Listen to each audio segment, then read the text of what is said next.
ada salah satu yang mengatakan dari narasumber sesepuh itu bahwa terjadinya rawa pening itu tahun 8 Jawa. 8 Jawa. Iya, jadi kurang lebih sekarang sudah 2000 tahun lebih lah. Masya Allah. Iya. Tapi ini tidak sembarang peso, karena ini peso ini sebagai pusaka kami. Jadi kalau nanti sudah kau bergunakan, jangan sekali-kali dipangku. Oh, dipangku ya, kalau habis digunakan ya? Iya, jangan dipangku, tidak boleh. Aduh Gusti pan punapa malih ingkang kedah kula lampah ana.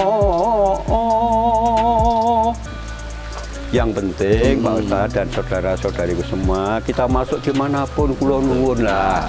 Assalamualaikum lah, permisi lah. Ya tadi kakek namanya siapa? Loh, kamu wujud ular besar kok bisa berbicara? Masya Allah. Iya, walaupun saya ini wujudnya ular, tapi saya telah dari anak manusia. Dia ngambil pusaka, set, dipotong lidahnya. Terus terbang ke angkasa. Menjadi tumbak yang disebut tumbak baru gending, ya tumbak baru kuping. Tapi saya pesan sama nenek, pesan apa nggih? Nenek, nanti kalau buminya di Kademangan Peserwening ini nanti bergetar, ya, tolong nenek cepet naik lesung.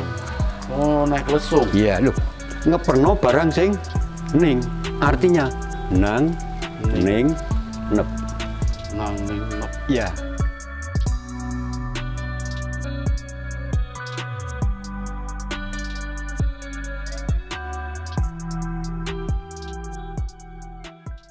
Assalamualaikum warahmatullahi wabarakatuh. Alhamdulillah wassalatu wassalamu ala rasulillah wa ala alihi wa sahbihi wa mawala. La hawla wa la quwata illa billah amma ba'd. Saat ini saya beserta kru dari Syiar Dalam Gelap telah berada di Bukit Cinta Rawapening yang terletak di Kecamatan Banyu Biru, Ambarawa, Kabupaten Semarang.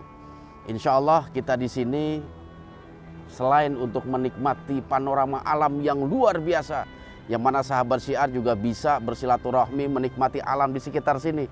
Karena Rawapening ini memang selain menyediakan sebuah pemandangan alam yang luar biasa, kesejukan udara yang luar biasa, juga ada satu kisah misteri yang mengawali asal-usul dari nama Rawapening. Dan insya Allah pada siang hari ini kita akan sedikit wawancara atau berdialog untuk menggali informasi tentang apa saja yang ada di Bukit Cinta Rawapening. Dan syukur alhamdulillah pada siang hari ini saya ditemani oleh Mbah Pandi selaku pelestari adat dan budaya, yang mana beliau telah menekuni dan menggeluti bidang pelestari alam, budaya, adat sejak tahun 1980 sampai hari ini. Jadi kurang lebih sudah 42 tahun. Insya Allah kita akan berbincang-bincang kepada beliau seputar asal-usul Rawapening. Assalamualaikum Mbah Pandi. Waalaikumsalam warahmatullahi wabarakatuh. Sehat ya Mbah ya? Sehat. Alhamdulillah. Ya. Apalagi hidup di lingkungan seperti ini. Ya. Saya ini terakhir ke sini kurang lebih 10 tahun yang lalu. Ya. Udaranya masih tetap segar. Iya. Apalagi dengan panorama alam. Cuman memang dulu saya kesini banyak eceng gondok. Banyak, sekarang sudah sudah diambil. Diambil. Apa ada pembudidayaan? Diberi anggaran oleh PUPR, Pak. PUPR ya. Untuk, jadi kelihatannya cantik bener ini Rawapening. Iya. Jadi biar seperti samudera atau lautan. Nah, itu. Iya. Mbak Pandi, kita memang datang ke sini selain silaturahmi juga saya sedikit banyaknya pengen tahu nih Mbah tentang sejarah Rawapening. Gimana kita sambil ngobrol-ngobrol, kita jalan-jalan sebentar sambil ke arah sana, Mbah? Iya, saya kan jadi pelayan, jadi semuanya saya layani. Oh, segitu, matur suwun. Silakan. Oke, sahabat Syiar, alhamdulillah Mbah Pandi dalam keadaan sehat. Saya terakhir bertemu beliau itu kurang lebih 12 tahun yang lalu. Iya. Tapi alhamdulillah Mbah sehat ya Mbah. Masih sehat. Mungkin ini yang pertama yang saya pengen tahu tentang sejarah Rawapening. Iya. Ini gimana Mbah ceritanya Mbah? Oh iya. Ini begini Pak Ustadz, perkenalkan lagi nama saya tadi Mbah Pandi ya. Mbah Pandi. Saya di sini nih, saya selaku pelestari adat istiadat, budaya dan lingkungan yang ada, alam, legenda yang ada di Rawapening. Jadi kita waktu itu merasa terpanggil Pak Ustadz, karena apa? Kalau tidak ada yang melestarikan nanti bagaimana? Iya, Nah, betul. akhirnya saya itu waktu itu nyuwun lagi minta izin pada alam, pada yang menciptakan alam, beserta leluhur yang ada. Nah, saat itu saya awali, saya melek-melek ya istilahnya istirahat di sumbernya sana itu. Jadi di sini emang ada mata air ya? Ada sumber yang paling gede yang nanti saya ceritakan bekas cabutan Soto Lanang itu. Itu ya terima kasih pada Gusti atau Tuhan Yang Maha Esa, 100 malam itu saya. 100 malam karena ini peling saya harus 100 malam begitu ya. Begitu. Nah, akhirnya bisa rampung. Nah, waktu itu terus bisa diizini untuk menguak legenda itu. Legenda ini ya. Yang bisa tahu saya karena apa?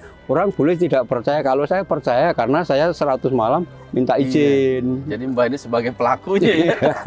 Gitu. Yang benar-benar istilahnya mengalami hal itu. Jadi Rawapening ini diawali dengan kisah apa ini? Nah, begini, ini legenda ya, legenda. Jadi yang saya pandu ini Pak Ustadz, maaf sekali bagi saudara-saudari kita semua saja. Yang saya pandu ini bukan kegiatan agama apapun Pak Ustadz ya. Jadi ini murni legenda ya legenda, adat budaya. Jadi maaf sekali saya tidak mau mengait-ngaitkan. Ya, dengan keyakinan tertentu ya, betul. Karena ini legendanya murni gitu ya. Jadi gini Pak Ustadz, pada saat itu dari beberapa narasumber sesepuh kita ada enam orang itu ada salah satu yang mengatakan dari narasumber sesepuh itu bahwa terjadinya Rawapening itu tahun 8 Jawa. 8 Jawa. Iya, jadi kurang lebih sekarang sudah 2000 tahun lebih lah. Masya Allah. Iya. Gitu. Lebih dari 2000 tahun yang lalu ya. Begitulah. Gini Pak Ustadz, pada saat itu tahun 8 Jawa itu ada seorang gadis cantik nan alami, beliau bernama Dewi Ariwulan. Ya, Dewi Ariwulan tersebut tinggalnya di Desa Aran. Desa Aran tersebut kalau zaman sekarang daerah Candi Gedong Songo. Ya. Aran yang di atas itu ya. Kemudian setelah itu dia di Desa Aran tersebut kilometernya kurang lebih 10 km di bawah dusun itu ada sebuah padepokan besar, namanya Padepokan Desa Ngasem. Oh, Desa Ngasem. Ya. Nah, Desa Ngasem tersebut yang diasuh oleh Ki Hajar Salokantoro. Katakanlah beliau sebagai guru besarnya. Guru besarnya padepokan itu ya. Dan banyak sekali yang menimba ilmu di tempatnya padepokan itu. Nah, akhirnya Dewi Ariwulan pun juga ikut menimba ilmu di padepokan tersebut. Nah, kemudian di desanya Dewi Ariwulan tersebut ada yang punya hajat mantu, Pak Ustadz. Oh, jadi ada hajat ya. Ya, terus di situ dia disuruh, pokoknya dipertanggungjawaban untuk memasak di dapur yang akan punya hajat. Nah, kebetulan saat itu kekurangan pisau, ya, artinya, aduh, bagaimana akhirnya dia memberanikan diri meminjam pisau di tempatnya Ki Hajar Salokantoro, yakni guru besarnya. Oh, gitu. Aki, saya mau pinjam pisau karena apa? Di tetangga saya ada yang punya hajat mantu. Saya disuruh rewang. Nah, kemudian kekurangan pisau. Kalau gitu saya mohon sangat dan hormat, mohon pinjam pisaunya, kakek. Nah, oh ya, saya punya, tapi ini tidak sembarang pisau karena ini pisau ini sebagai pusaka kami. Jadi kalau sudah bergunakan jangan sekali-kali dipangku. Oh, dipangku ya kalau habis digunakan ya? Iya, jangan dipangku, tidak boleh. Itu larangan besar. Namun namanya orang rewang itu kan kekeselan, kengantukan, tidak disengaja terpangku. Nggak sengaja. Iya, akhirnya pisau tersebut atau pusaka tersebut hilang, musnah entah kemana. Nah, beliau Dewi Ariwulan ketakutan, Pak Ustadz, ketakutan. Karena hilang pisaunya itu ya. Tapi setelah ditimbang, ya sudahlah, wong berhubung bagaimanapun yang mengikat saya, walaupun saya tidak sengaja, saya bertanggung jawab. Hukuman apapun siap akan saya lakukan. Gitu. Jadi orang-orang dulu kan tetap jibaku ya. Iya, betul. Ya, pertanggung jawabannya seperti itu. Akhirnya dia sowan atau datang lagi ke tempatnya Ki Hajar Salokantoro, bilang apa adanya bahwa pisau atau pusaka yang saya pinjam kakek ini hilang, entah kemana saya tidak tahu. Nah, setelah Ki Hajar Salantoro itu tahu akan keberadaan itu, dia kagetnya bukan kepala kena ini, sebagian kena dentuman ombak yang luar biasa. Si kakek tadi, karena apa? Dia tahu akan apa yang akan terjadi, tapi tidak diomongkan apa adanya. Tadi rahasia. Jadi disimpan aja sama dia. Iya, rahasia dari penguasa Allah itu tetap tidak dikatakan. Namun dia bilang begini. Ya Dok, itu wis dadi pulau-pulau dadi bejane awakmu. Artinya, Dok, ini sudah menjadi takdir. Bahwa besok itu tidak hilang kemanapun, namun masuk nang sakjroning jiwa ragamu, nang hanggamu, lan sira bakal nggarap ini. Artinya, Dok, peso ini tidak hilang kemanapun, tapi masuk dalam perutmu dan kamu akan hamil. Oh, seperti itu. Aduh kakek, lah saya itu belum pernah sentuhan dengan pria manapun. Loh kok terus saya ini apa jadinya nanti tetangga kami? Ya sudah, ini kan takdir. Jadi semua itu dari Sang Yang Agung, Sang Yang Maha Kuasa. Jadi terimalah apa adanya. Terus nanti bagaimana kakek? Kalau tetangga saya kanan kiri saya mencopot saya, dia dikira anak apalah. Iya betul. Ya sudah, kamu nanti malam masuklah ke hutan yang gung liwang liwung, artinya hutan yang sangat lebat saya itu. Masuklah di hutan Sewu Wono. Sewu Wono itu 1000 wono ya lah, 1000 alas. Akhirnya yang sekarang disebut Sumowono. Nah itu letaknya di Candi Gedong Songo yang paling ujung. Ya, di sana ada Watu Gede. Ada, masih ada. Masih ada ya. Ya. Saya juga datang sana 3 malam saya itu. Ya. Akhirnya ya terus ya sudah hilang. Pagi harinya kan kelaparan karena kan hamil. Iya. Ya mencari makanan, barangkali ada buah apapun yang bisa dimakan.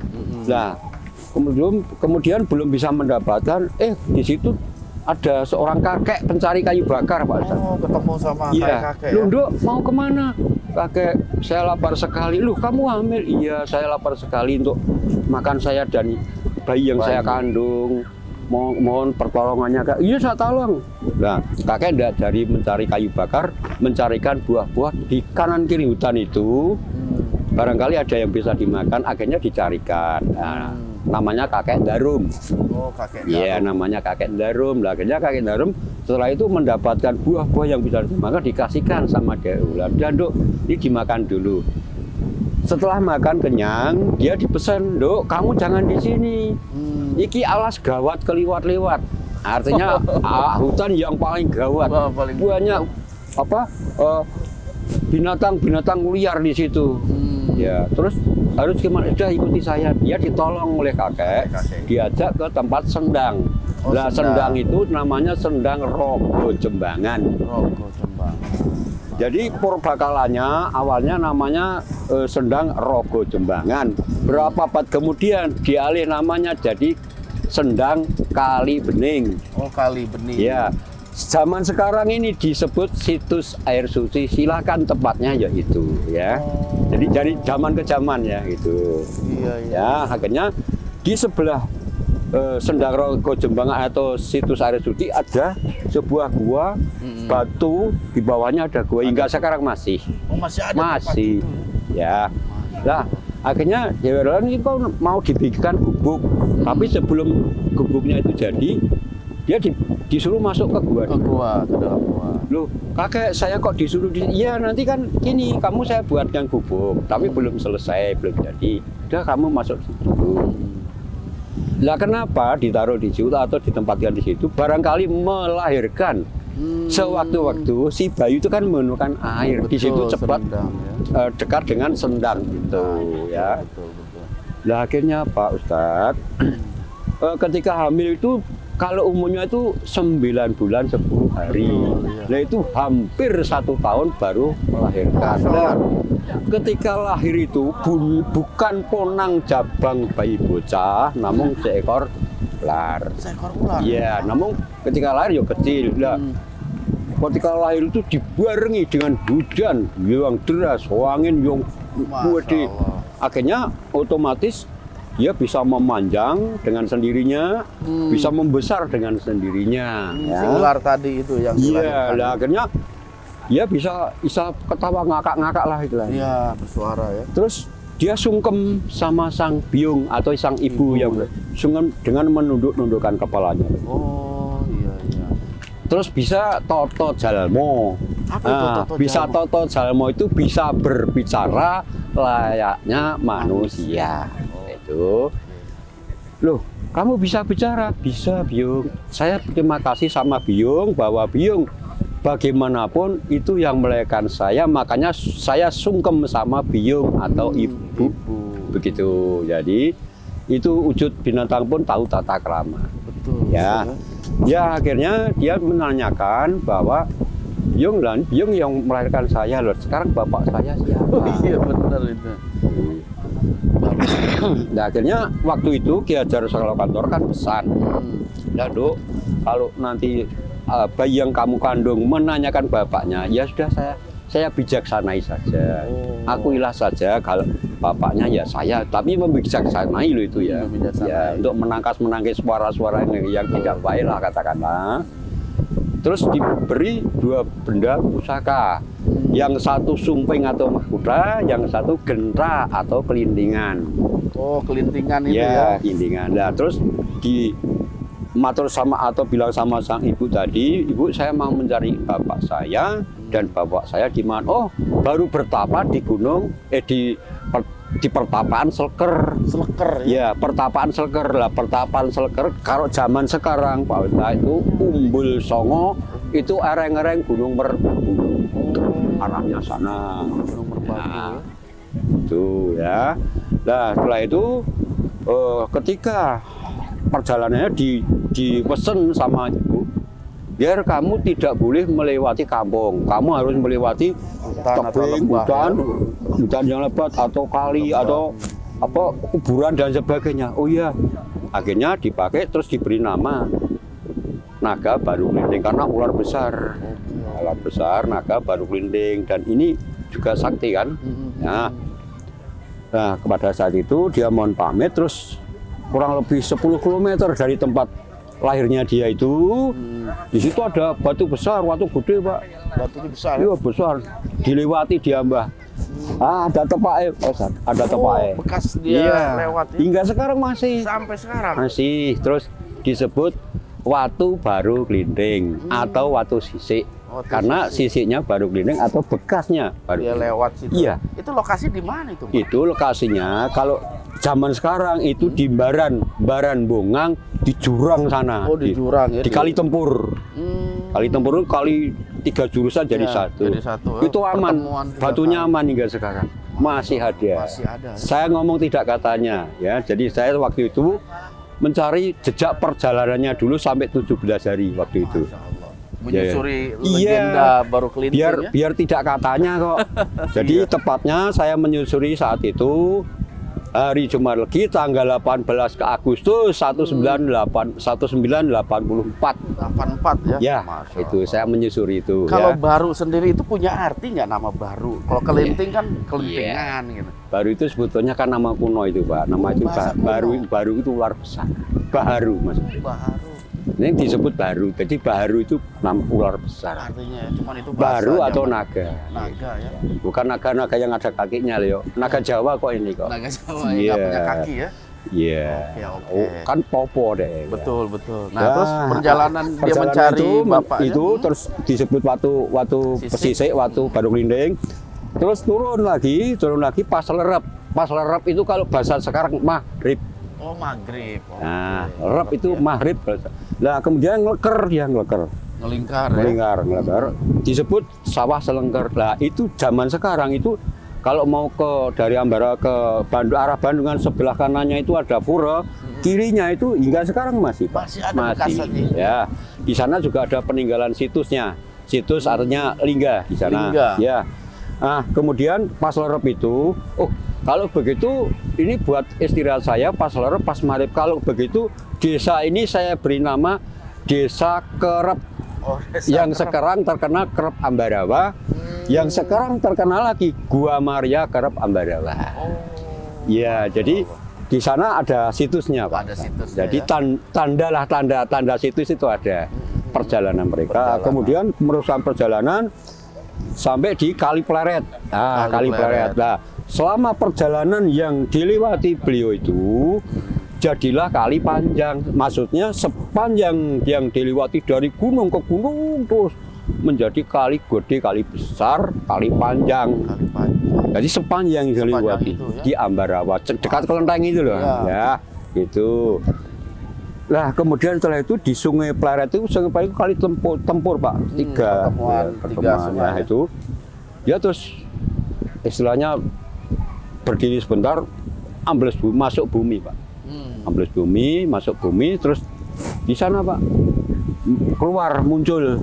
Jadi sumber mata air muncul karena munculnya dia dari bumi. Ya. Ya. Akhirnya sekarang daerah kolam renang muncul itu. Ya. Oh, jadi terus, dia di kali itu hilang, ya. Muncul-munculnya di sana itu. Iya, jadi kan masuk masuk ke dalam terus keluar. Nah, daerah kolam renang, daerah Japa itu kan ada di situ. Ya. Wah, Mbah kayaknya mau hujan nih, Mbah. Ya. Kita bisa neduh di mana ya sambil ini? Di tempat itu bisa nggak neduh? Ya ini. Itu atasnya bolong, Mas? Semuanya bolong? Enggak bolong semua. Enggak. Apa kita di sana atau di sini, Mbah? Ya. Atau di Pendopo boleh. Di Pendopo boleh, di Pendopo. Oke, sahabat siar, ini karena cuacanya semakin sejuk ya. Apalagi diiring-iring rintik hujan, kita akan mencari tempat yang aman untuk bisa berdialog, berkomunikasi, karena ceritanya ini semakin menarik. Ketika sosok Baru Kelinting mencari sosok ayahnya ini semakin menarik. Oleh sebab itu, jangan kemana-mana sahabat siar, tetap di Syiar Dalam Gelap. Oke Mbak Pandi, ini hujan udah mulai mereda. Saya pengen tahu sampai finalnya ini, karena memang apa yang diceritakan Mbak Pandi itu sangat menarik buat saya. Apalagi memang perjalanan Baru Kelinting itu ternyata juga melahirkan nama-nama desa, nama-nama kota atau nama-nama tempat ya. Terutama tadi di akhir cerita bahwasanya Baru Kelinting pada akhirnya masuk bumi, muncul di desa apa? Desa Sirah. Desa Sirah ya. Sumber muncul atau apa tadi? Iya, jadi itu tempat untuk munculnya dia ya. Itu kan kepala dulu. Bahasa Jawa ini kan Sirah. Sirah, oh desa Sirah. Kemudian disebut desa Sirah. Nah, tempat munculnya itu tadi kemudian menjadi sumber yang paling gede yang sekarang untuk kolam renang dan sebagainya. Nah, disebut tempat desa muncul atau kok muncul. Sumber muncul. Muncul itu timbul. Ya, nongol kalau bahasa Jakarta, nongol. Ya, gitu. Nah, terus gimana kelanjutan kisah Baru Kelinting ini dalam mencari bapaknya? Ya. Setelah itu dia perginya ke arah kanan, kanan. Di situ waktu itu ada gili besar, itu tanggul besar saat itu. Iya, bahasanya dulu gili, kalau sekarang tanggul besar. Akhirnya diterjang. Diterjang, dilewati, terus hilang. Gilinya itu hilang, tanggulnya hilang, kemudian jadi desa Gilang. Oh, desa Gilang. Ya, di arahnya sana, sebelah selatannya Rawapening ini. Rawapening. Kemudian ikuti terus jalan sampai sana. Di situ ada Kali Agung. Kali Agung itu kali gede. Kali besar ya. Kalau zaman sekarang disebut Klegung. Asal kata dari Kali Agung. Kali Agung. Ya, Kali Agung kali gede. Nah, kemudian dia merendamkan tubuhnya di sana karena sudah berapa hari, berapa bulan belum ketemu. Ya mungkin gerah dan sebagainya, sambil bertapa di dalam air itu ya. Terus petit itu ekor. Itu menancap di sebelah ujung barat sana, barat daya lah istilahnya. Ngeblat ya bahasanya, ngeblat. Iya. Itu kemudian setelah itu dirasa sudah cukup. Lah kemudian banyak orang datang loh, takut semua, kok ada ular besar, ada ular besar. Wah, terus dia bisa toto jalan, mau bisa bicara ya? Tadi, saudara-saudariku ora sawedi, saudara-saudariku kamu jangan takut. Walaupun saya wujud naga, wujud ular besar ini, saya tidak akan memangsa kamu, tidak akan makan kamu.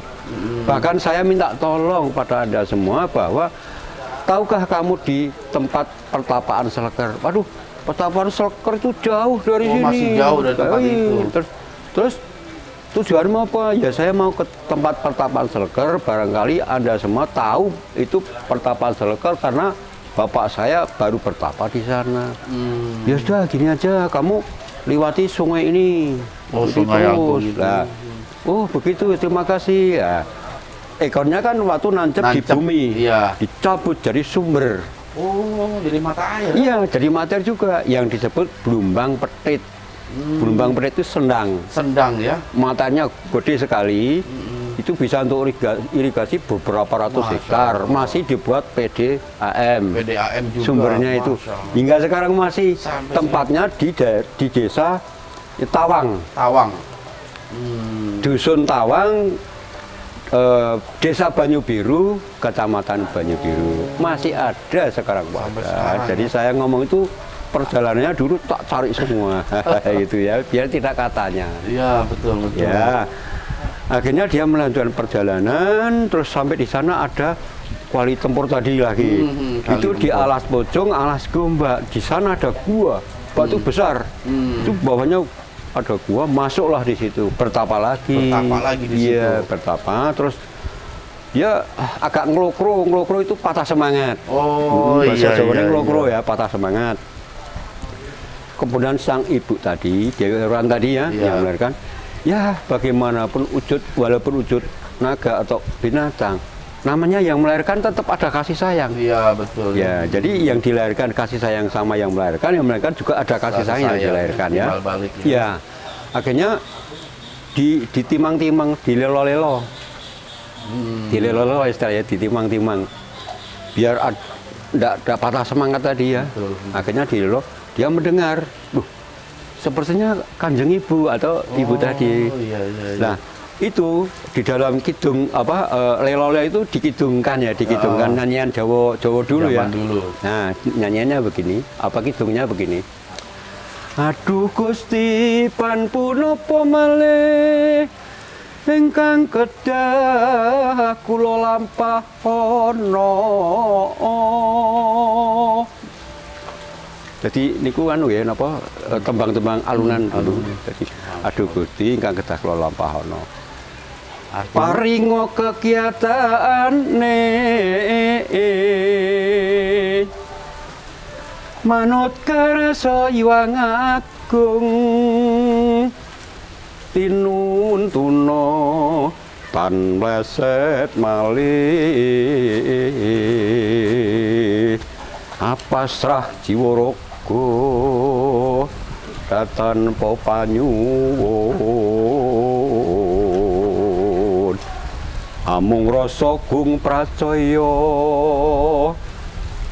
prasetya manembah nuwun mring Gusti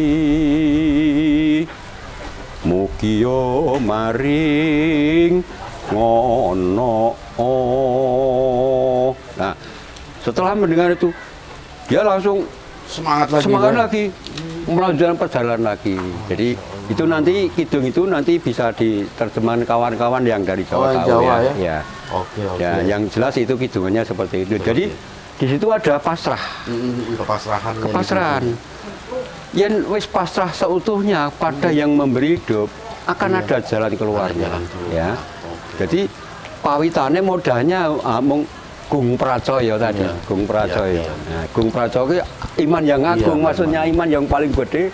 Pracaya yakin bahwa yang memberi hidup akan memberi jalan keluar. Betul. Gitu, jadi ya. memang isinya itu sebagai motivasi ya. Ya, itu. Jadi tapi kan waktu itu kalau memberi ucapan itu harus dikidungkan dulu orang-orang dulu. Iya. Ya. Jadi, nah, setelah itu dia melanjutkan perjalanan lah. Dari ini tebing-tebing, Pak Ustadz, tebing-tebing, hutan, terus sampai hutan-hutan yang rimba. Lah, akhirnya di sana menemukan lagi.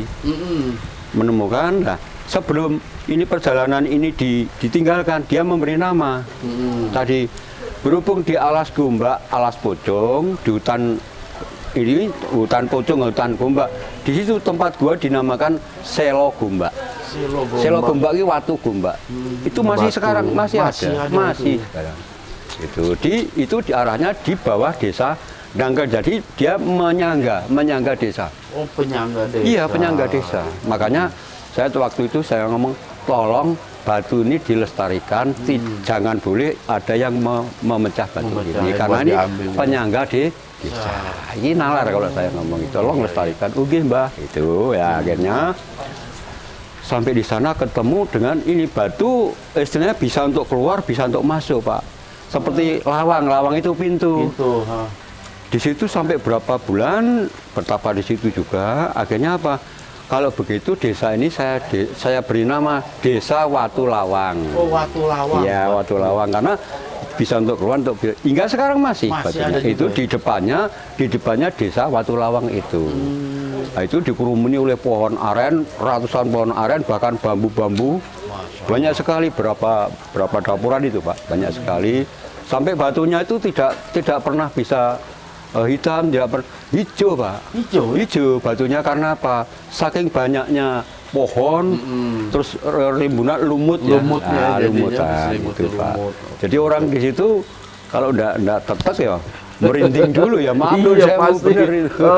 Kesannya serem iya, serem, tapi yang penting Pak Ustadz dan saudara-saudariku semua, kita masuk dimanapun kula nuwun lah, assalamualaikum lah, permisi lah ya. Jadi kita sebagai orang timur ya, tata krama itu yang diutamakan lebih dulu ya.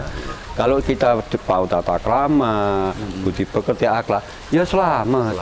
Ya. Alam juga bersama kita. Iya, gitu ya. Lah itu setelah itu lah, kemudian tempat bertapanya di Watu Lawang itu juga bekahnya menjadikan sumber Pak. Oh. Jadi di mana dia bertapa sumber air ya? Sumber air. Nah, kemudian sumber itu bisa mengairi irigasi di daerah ya? Desa Anggojati Pak. Banyak sekali sawahnya di sana, hektaran lah. Di samping untuk irigasi juga untuk air minum. Air minum, ya. Konsumsi. Ya, itu. Nah, setelah itu dia melanjutkan kepada di sana ada batu-batu gede saat itu perjalanannya itu Pak. Ditumbuk diterjang Pak. Diterjang ya. Terjang. Nah, itu salah satunya, masih ada dua sekarang, kanan dan kiri. Sekarang dinamakan batu tumbuk. Batu tumbuk. Ya, batu tumbuk.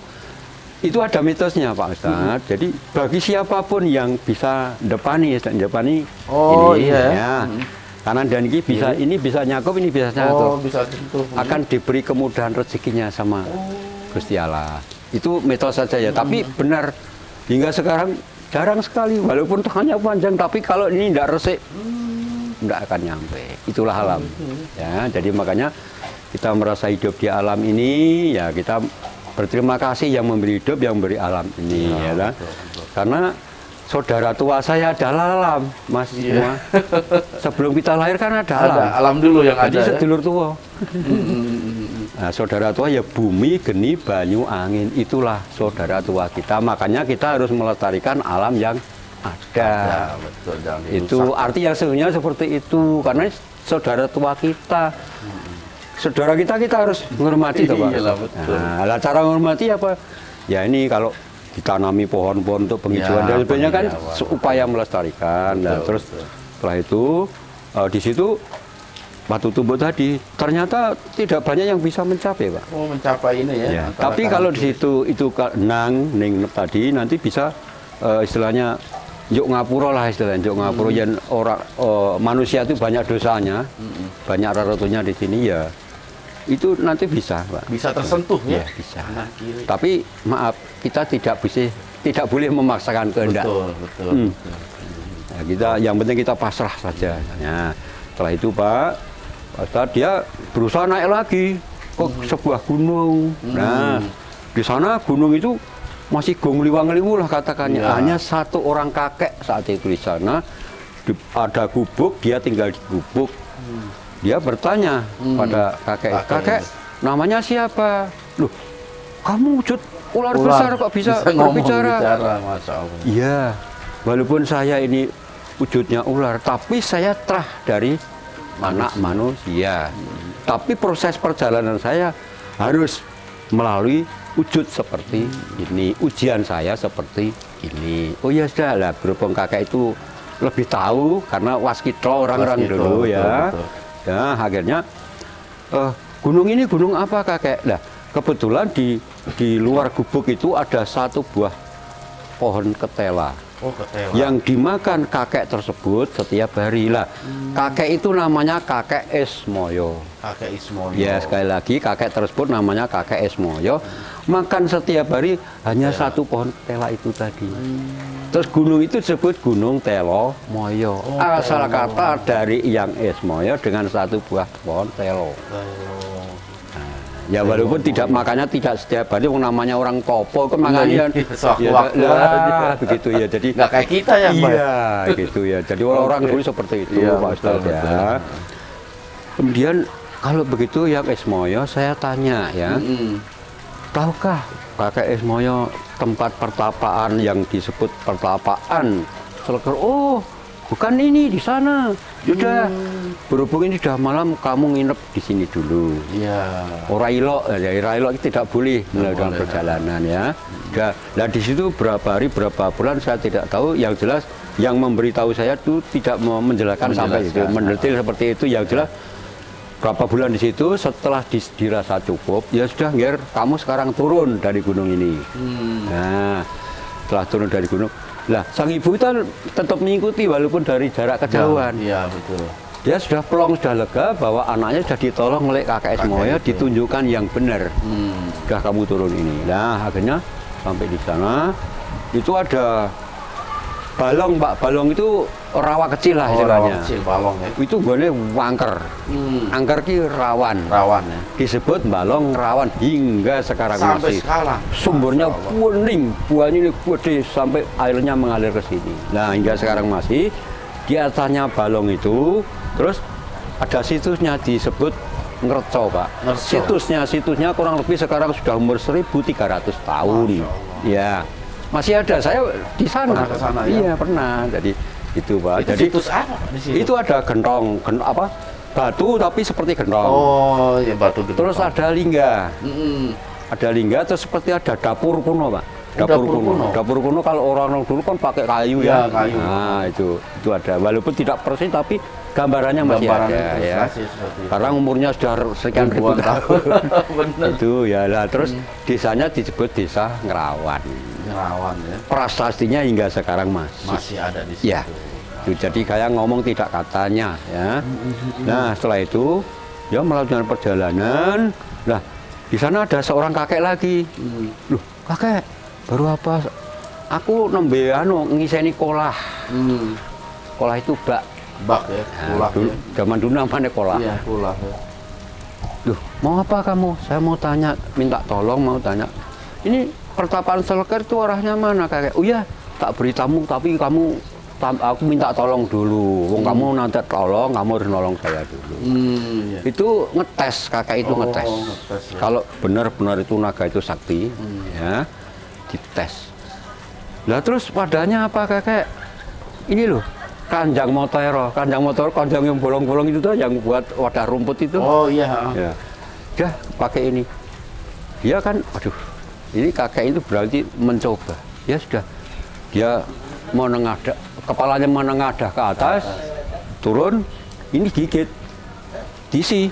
Oh. Dari sendang, Iya. diisikan ke Kolah itu. kolah. Nyatanya bisa penuh. Masuk. Padahal bolong-bolongan itu. Iya, lah namanya kan sakti. Tapi sebelum dia melaksanakan dawuh atau perintah dari kakek kan, dia menengadah ke atas, mohon ya. kan. Iya, mohon. Bahasanya memohon gitu. Nah, ternyata bisa menuhi. Lah akhirnya itu desanya Desa Seranti. Desa Seranti itu Seranti kon sing sabar kon menanti di situ, maksudnya ndak oleh kesusu. Seranti ki sabar menanti, artinya sing sareh. Iya. Ojo kesusu gitu loh, Seranti. Ojo ke? Dan ndak boleh kesusu. Semua nggak boleh kesusu. iya itu Terus kemana kalau nggak kesusu? Enggak, ya mesti nak di panyunan, di permohonan iki ora usah kesusu, sing Seranti, sing sareh, sing sabar. Sing sabar, Iya, terburu-buru. basa-basa niku kan ya tak agem, makanya hasilnya ya itu. Tapi kan langsung tak terjemahke. Iya, Gitu ya. betul. Nah, kemudian dia tuh bilang, ngomong apa ya, untuk melampiaskan kejengkelan pribadinya itu keparat. Nah, keparat itu misuh-misuh lah. Tapi bukan memisi orang lain, memisi dirinya sendiri. Oh iya. Warat ya, itu dirinya sendiri. Buat dirinya Sekalinya sendiri ya. kepalanya sambil menenangkan dadanya sendiri begitu. Jadi tidak menoleh ke sana, tidak ke sana. Jadi dirinya sendiri. Nah, kalau orang sekarang kan gampang nuding-nuding orang liya.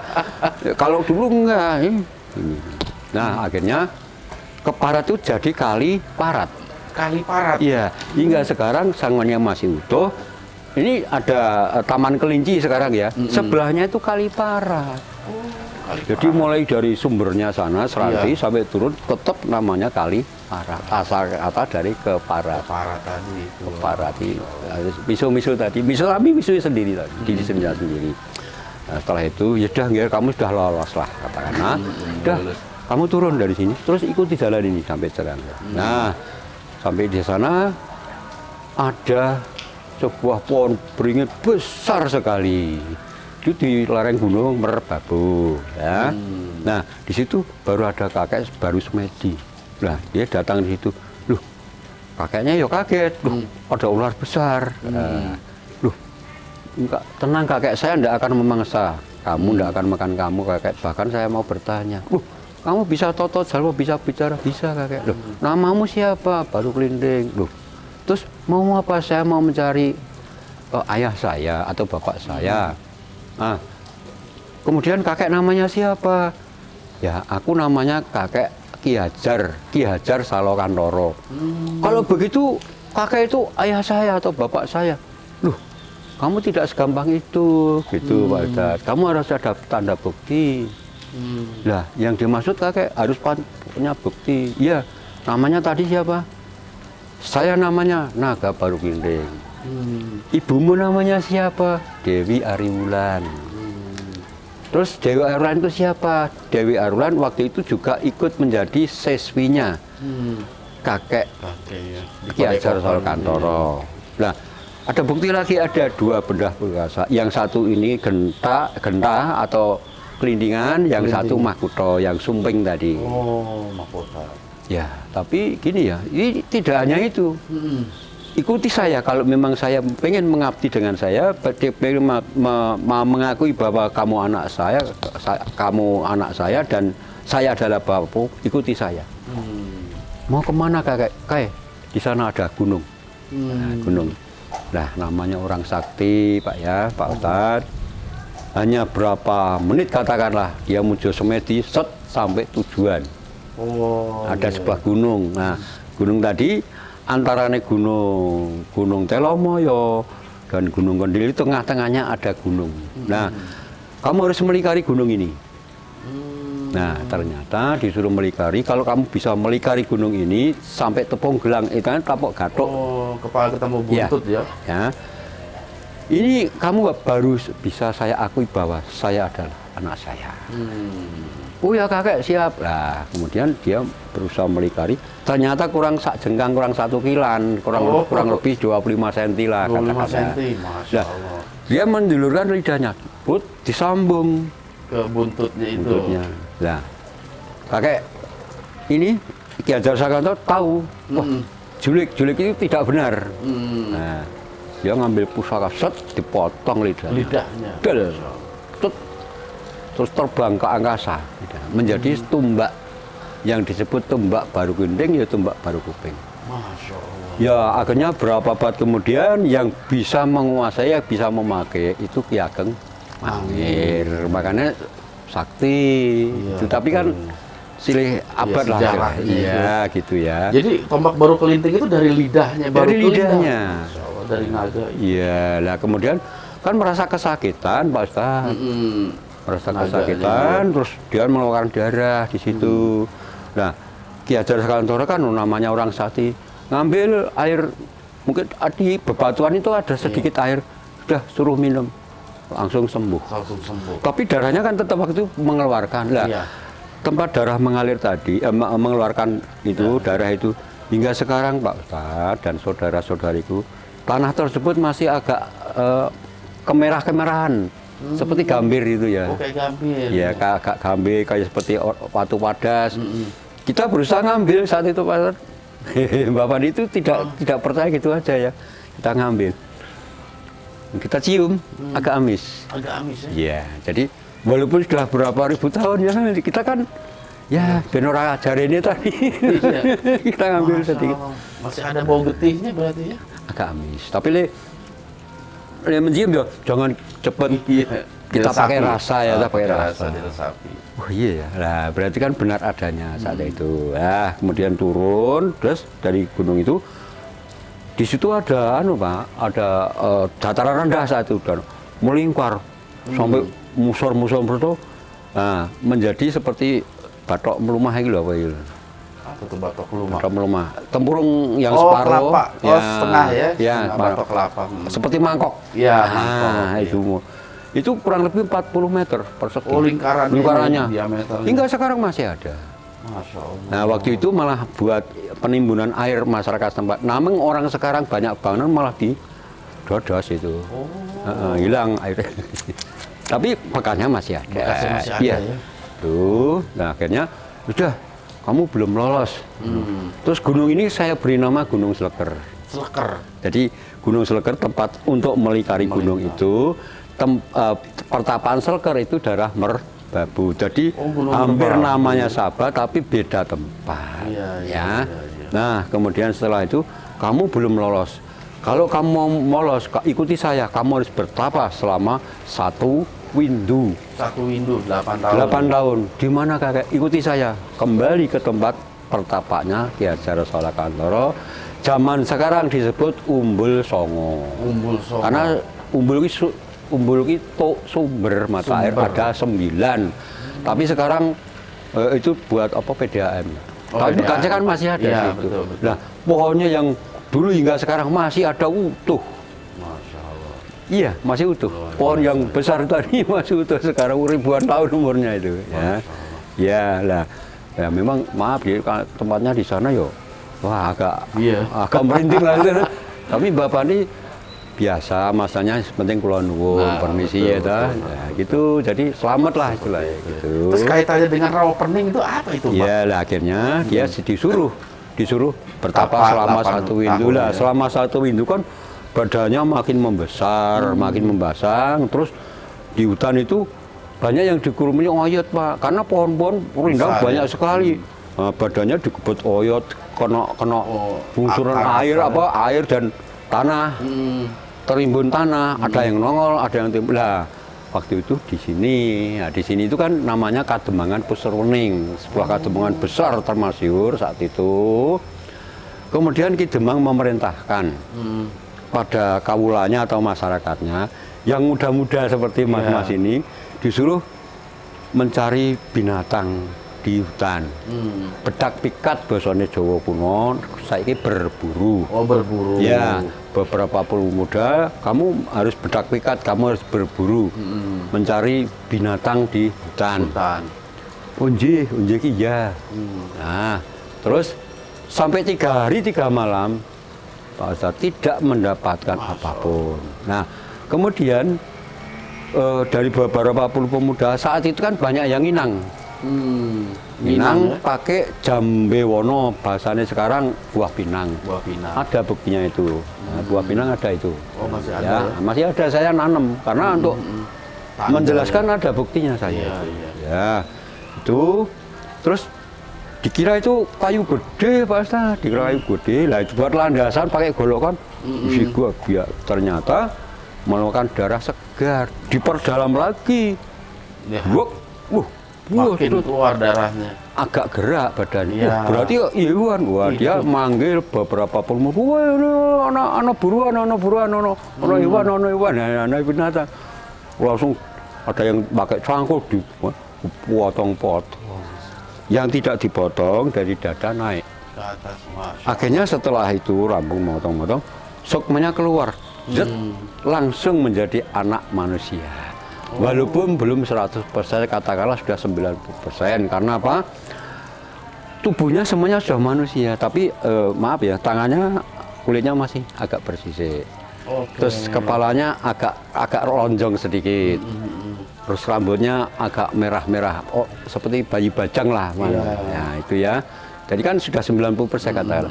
Nah, Terus dia mengikuti jalannya orang-orang yang bawa tubuh mereka itu. Kalau Babar Papua Pemuda itu sempoyongan keberatan semuanya. Kalau badannya, tubuhnya beliaunya yang baru kelinting saat itu, kalau zaman sekarang ya ukurannya sudah ton gitu aja lah. Iya, ya. Tapi kan dulu kan belum ada seperti itu ya. Kalau digambarkan saja, kalau sekarang berapa pemuda misalkan berapa ton gitu. Itulah akhirnya dia mengikuti. Loh, ternyata dibawa di Kademangan ini karena di sini waktu itu punya gawe ini mau merti desa itu loh Pak, bersih desa. Ya. Nah itu kan nanti untuk lauk pauk, untuk pesta pora dan sebagainya. Ternyata betul di situ tubuh mereka itu, daging mereka itu tidak banyak yang digoreng tapi dibakar semua, akan dibakar di sate-sate. Kemudian dia minta, Bapak, Ibu semuanya yang ada di saya, mbok saya lapar sekali karena sudah saya berapa tahun tidak makan, tidak minum. Mbok saya mohon belas kasihmu, saya minta nasi. Wah, enggak bisa. Enggak mengenakan, malah mengganggu orang makan dan sebagainya. Malah mau diajar dan sebagainya. Dia pergi. Terus pergi ke tempat pojok desa, ada seorang nenek, gubuknya reok, ya, baru nanak nasi. Masuklah di situ, nenek, kula nuwun. Mau apa kamu? Saya minta nasi. Oh iya sini. Nah, ini terus akhirnya mau apa, Ger? Saya minta nasi. Oh iya, gini. Saya punya nasi dan sayur mayur dan tempe dibakar. Karena apa? Saya tidak ikut bedak pikat, saya tidak ikut berburu, makanya nenek tidak mendapat kebagian. Itu makanya ya sudah, Nek, pokoknya yang penting saya makan. Nah, namanya orang makan tidak harus dengan lauk pauk ya. Itu nyaman sudah ada sayur itu sudah termasuk.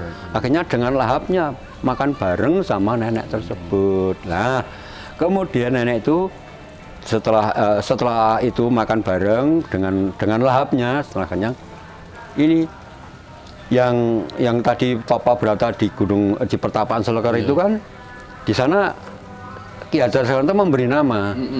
Ya sudah, Ger, kamu setelah lolos sekarang saya beri nama Jaka Bandung. Jaka Bandung. Bukan Bandung Bondowoso. Oh, bukan ya. Jaka Bandung. Bandung ya. Ya. Karena Bandung itu termasuk orang yang sakti. Jaka tetap dia siap melaksanakan perintahnya dari guru. Gitu ya.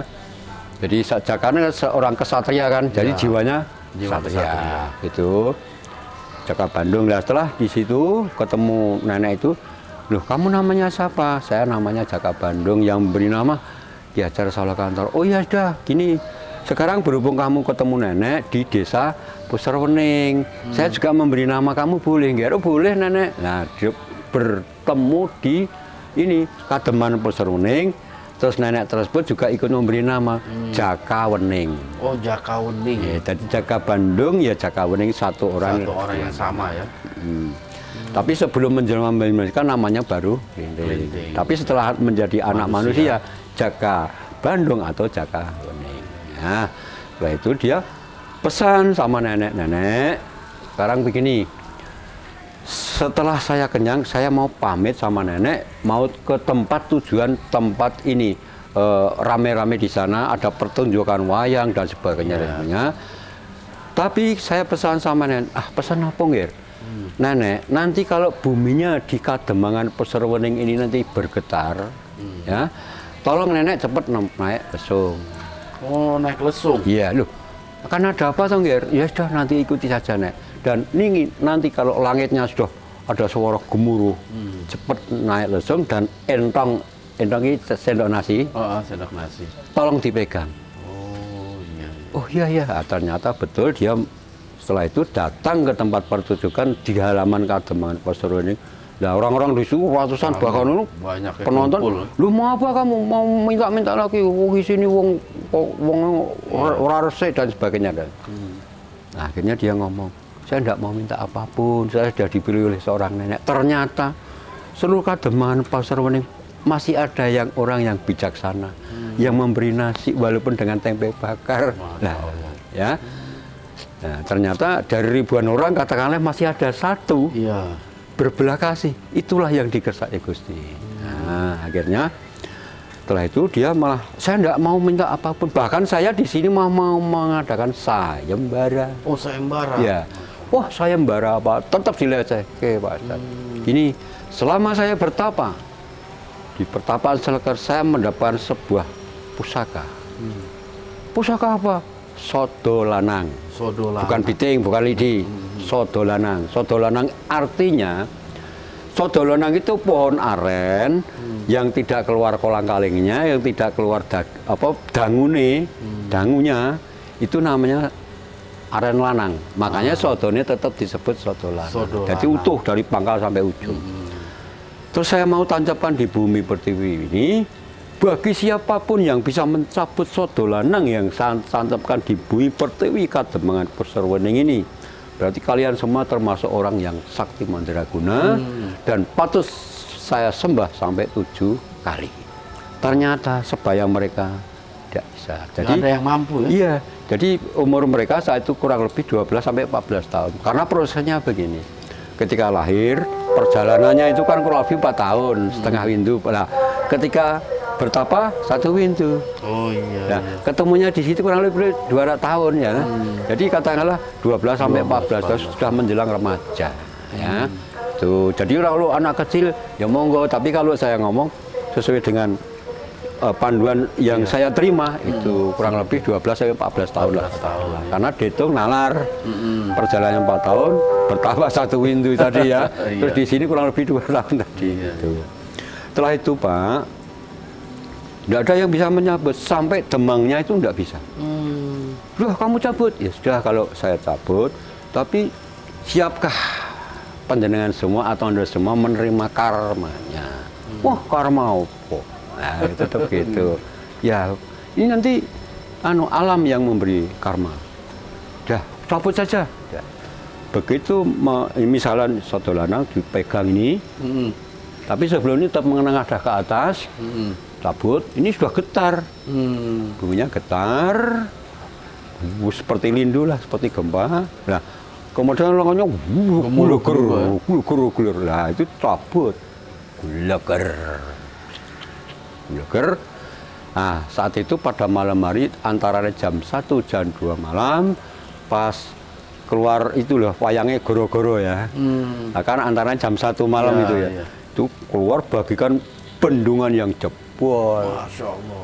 Guleger, bendungan yang jebol, akhirnya banyak yang tenggelam, kurang lebih 16 desa. 16 desa? Iya, saat itu ya. Terus setelah itu cabutan sodo lanang itu cabut dari gunung itu gunung yang ada pondok dua itu ya. Pondok itu ya. Tuh ya. Nah, makanya setelah saya waktu itu tirakat di sini 100 malam, saya ikuti di sana Pak Ustadz. Saya di sana 17 malam. Karena kan ini ada kaitannya kan. Kaitannya, jadi kita itu ikuti saja. Tanah kembali sodo lempar sana. Kita ikuti sana. Jadi biar nyambung. Betul. Itu saya 17 malam di sana. Lah setelah 17 malam juga ada kenangan ya. Apa ya? Tongkat tapi dari carang dari akar apanya ya? Akar pohon. Dari ini loh, pang-pangnya itu loh. Apa itu? Ada ranting, carang. Itu kayu pring petung tak simpen kalau. Ini bukti diri saya. Selama 7 malam dikasih seperti ini, dulu 100 malam di situ kasih ini, yang di sana 17 malam dikasih itu. Jadi kenangan ada ya. Itu kan dari alam ya. Jadi selama kita menyatu dengan alam, berserta dengan yang menciptakan, ternyata saya diberi sesuatu itu ya. Ini untuk diri saya sendiri. Nah, setelah itu ini orang yang mentas ini namanya Ki Godo Pameling memberi desa ini desa ngentasan. Istilahnya untuk mentas, untuk berlabuh. Nah, terus dia ngendiko itu ngomong di situ sampai berapa tahun hingga muksa kan. Tapi sebelum muksa dia bilang, anak putuku mulai saya kan besok rojo zaman desa ini tak jadi ngentasan. Opo sing sira suwun nang ngersani Gusti Kang Mukon bisa ngentaske ing sak samu barang kalir. Artinya bagi anak cucu mulai saat itu hingga sekarang yang memohon pada Tuhan Yang Maha Esa akan bisa dikabulkan atas permintaanmu masing-masing. Samu barang kalir itu kan tiap orang kan doanya masing-masing. Nah, ing sak samu akan dikabulkan. Yang jelas dan penting di sini hanya untuk menjembatani. Menjembatani ya. Gitu ya. Nah, makanya tetap kami lasihkan itu tadi. Nah, nenek-nenek tadi naik lesung. Terus ini ngambah rowonya seperti ini loh. Nah, terus dia tinggal kemudian malang di sana, perahunya malang di sana. Ke arah sana. Terus di desa desa Mengkelang. Mengkelang ya. Lesungnya tadi Mengkelang di sana jadi desa Mengkelang. Kemudian suara tung tang mendayung ke sana kemari kanan kiri jadi desa Tuntang. Desa Tuntang. Iya, Tuntang itu asal kata dari tungtang. Iya. Tungtang. Ya. Tungtang gitu. Nah, terus kemudian dia merambah ke sana ke arah Ngiblat ya. Nah, Baradaya. Di sana menemukan dataran yang lebih tinggi.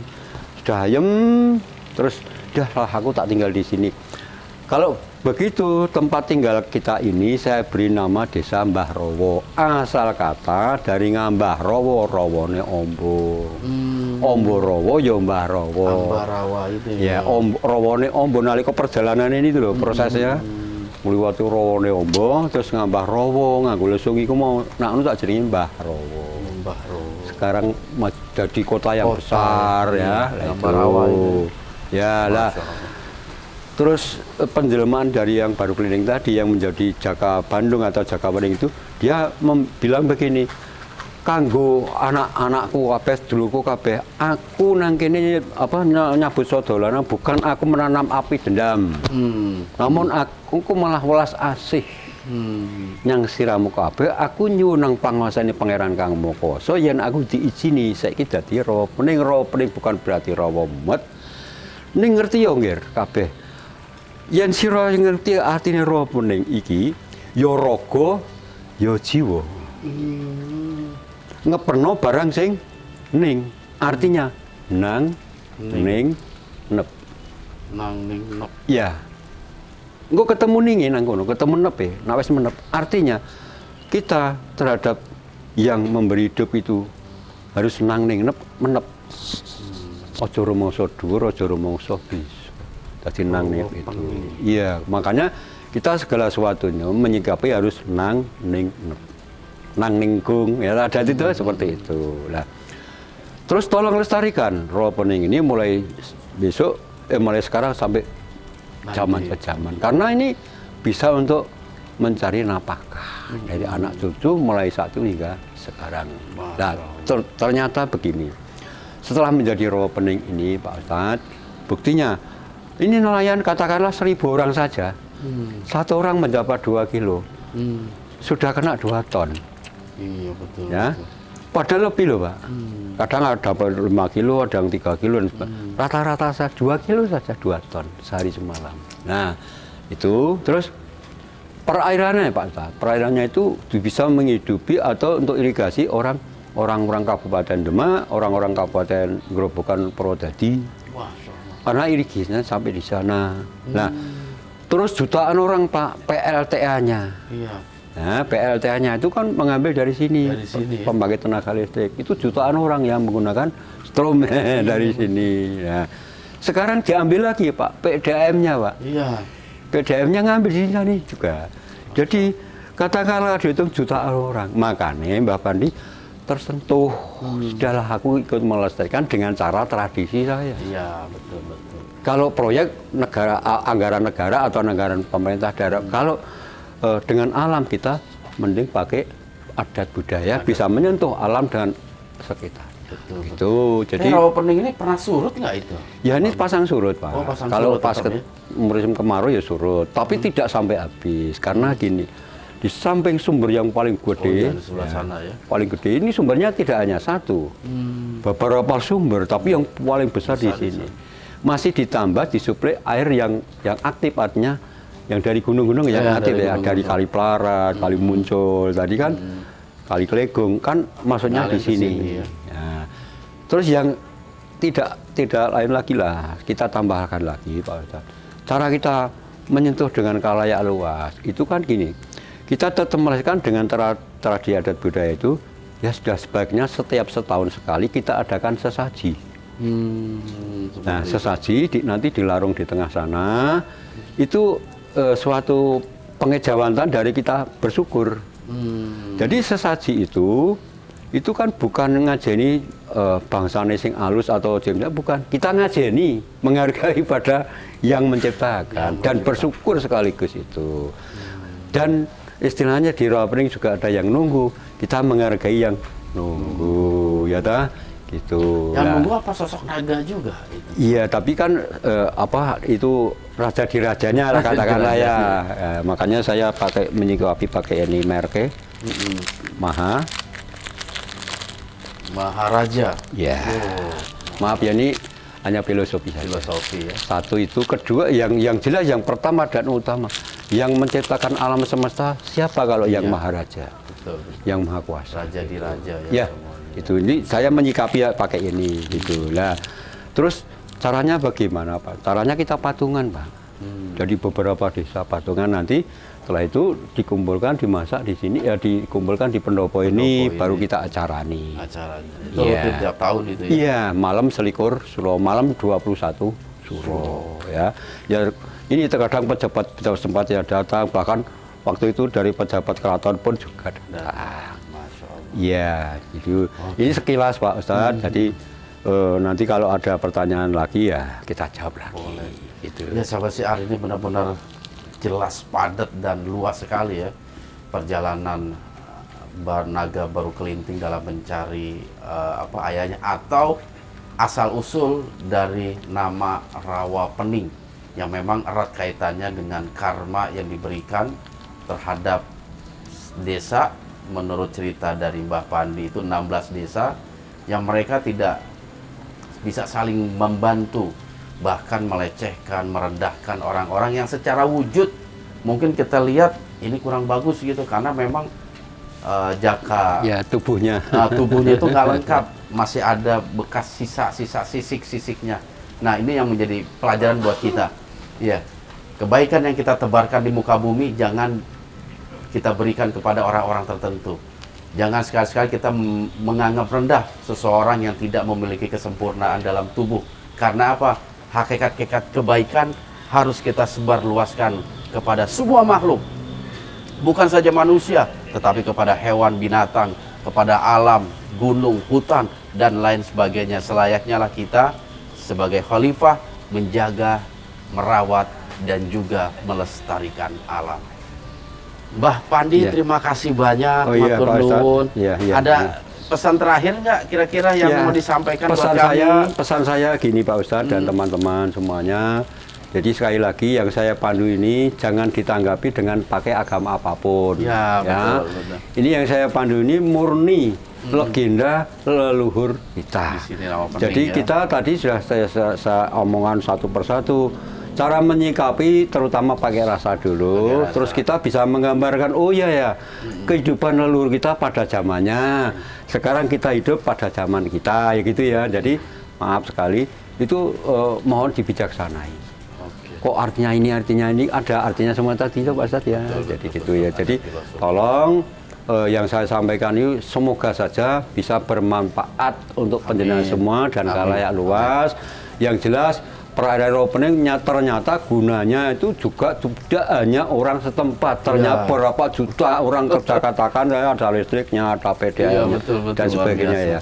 Jadi saya juga ngomong sama penjenengan semua, semoga Mas datang sini juga diridhoi, dipailai, diberkahi sama yang Maha Kuasa.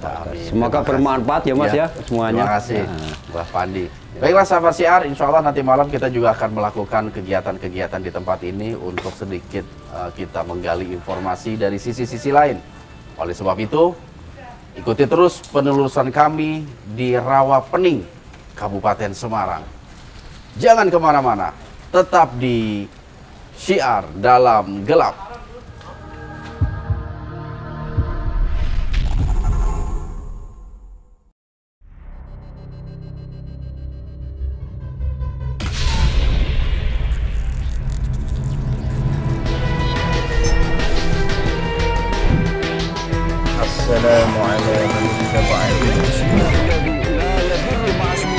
Oleh sebab itu, jaga terus iman, ilmu, dan amal kita.